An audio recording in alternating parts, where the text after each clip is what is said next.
Close your eyes for a moment, and imagine this with me. The year is 1917.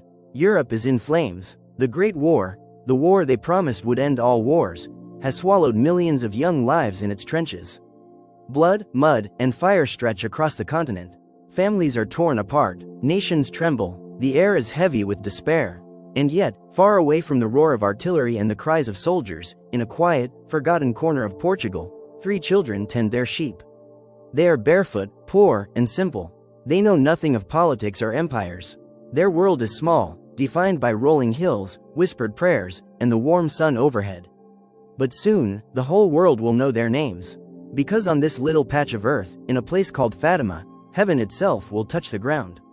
And on one October day, before tens of thousands of stunned witnesses, the very sun, the star that gives us life, will appear to dance. Our story begins with 3 cousins, Lucia dos Santos, just 10 years old, serious and thoughtful. Francisco Marto, her 9-year-old cousin, shy and gentle, with a heart always turned toward prayer. And his little sister Jacinta, only 7, sweet, radiant, and full of childlike innocence. These were not mystics, not scholars, not saints, at least not yet. They were children of the earth, herding sheep in the fields, laughing, singing, and playing as the sun arched across the sky. But on May 13, 1917, their lives changed forever. As they guided their flock to a pasture known as the Cova da Iria, a brilliant flash of light startled them. They thought it was lightning, but when they looked up, they saw her, a woman, dressed in white, brighter than the sun itself, radiating a light that did not blind but embraced. She spoke with a voice both tender and commanding.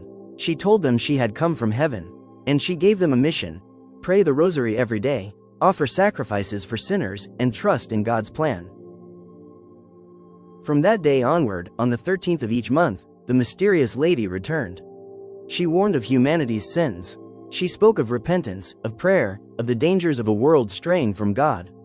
At first, the children were alone in their vision, but word spread through the village like fire. Curious neighbors began to follow them. Soon, crowds were forming at the Cova da Iria, kneeling, praying, waiting. The authorities were not pleased.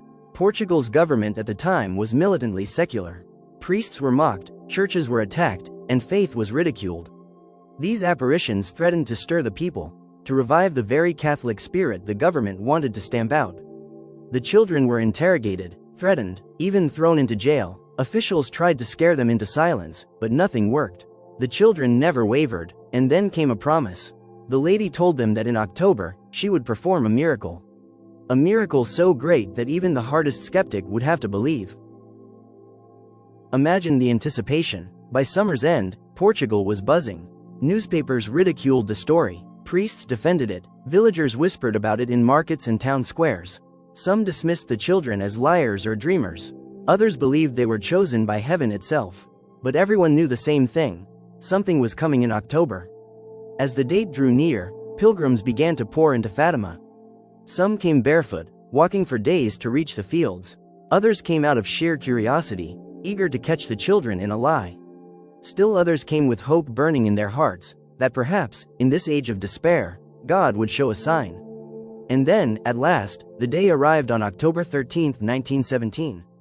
It was cold, wet, and miserable. Rain poured down relentlessly from gray skies, drenching the hills of Fatima. The fields became a sea of mud. Umbrellas dotted the landscape like dark mushrooms. But still, they came. 30,000, 50,000, maybe even 70,000 people. Farmers, housewives, skeptics, reporters, priests, politicians, soldiers, rich, poor, believers, doubters, all stood shoulder to shoulder, waiting. The children knelt in prayer at the Cova da Iria. Noon approached, and then, at last, she came. Lucia cried out, "She is here." The lady lifted her hands to heaven, and suddenly, the rain ceased. The clouds broke, and the sun burst through. What happened next remains one of the most astonishing and controversial events in modern history. The sun began to move. It spun upon itself like a fiery wheel. It radiated dazzling colors, blue, purple, gold, that bathed the crowd, the earth, the sky. People gasped as their faces and clothes turned red, then green, then yellow.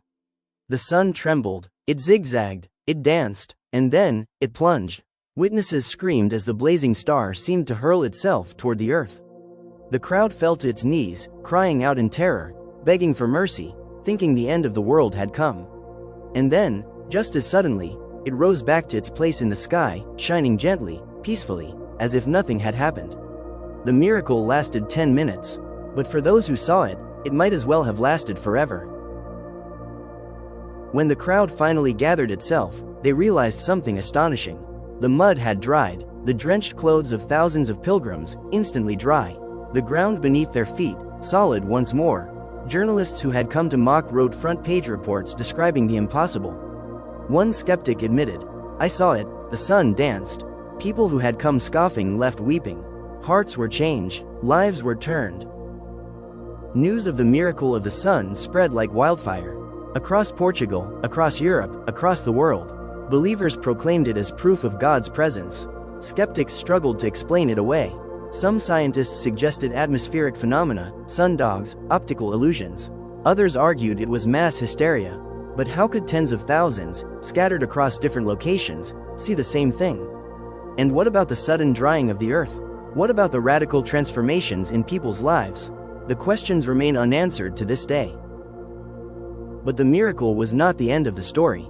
During those apparitions, the lady entrusted the children with secrets, prophecies for the future of the world. The first was a terrifying vision of hell.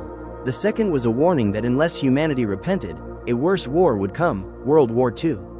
The third was kept hidden until the year 2000, when the Vatican revealed it described persecution of the Church and an attack on a pope, fulfilled, many believe, when John Paul II was shot in 1981. These secrets gave Fatima an enduring place in the prophetic imagination of the Church. Today, Fatima is one of the most visited pilgrimage sites in the world. Millions journey there each year to pray, to seek healing, to honor the Lady of the Rosary.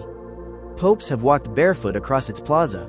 John Paul II credited Our Lady of Fatima with saving his life.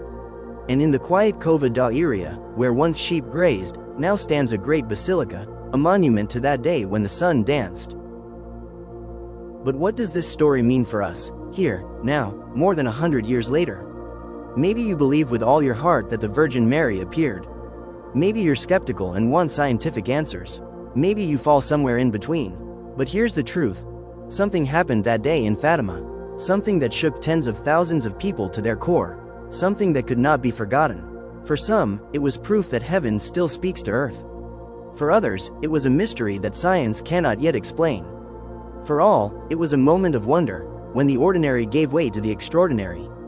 And perhaps that is the real miracle. That in a world so full of despair, violence, and fear, hope broke through. That in the midst of war, a sign appeared in the heavens, reminding humanity that we are not alone. So the question remains, did the sun truly dance? Or was it an illusion, a trick of light and weather? In the end, maybe the greater truth lies not only in the sky, but in the hearts of those who saw it. Because what happened in Fatima continues to echo. It continues to draw millions. It continues to inspire faith, curiosity, debate, and awe. The miracle is not just a story, it is a living mystery. And maybe, just maybe, the sun will dance again. Thank you for joining me on this journey.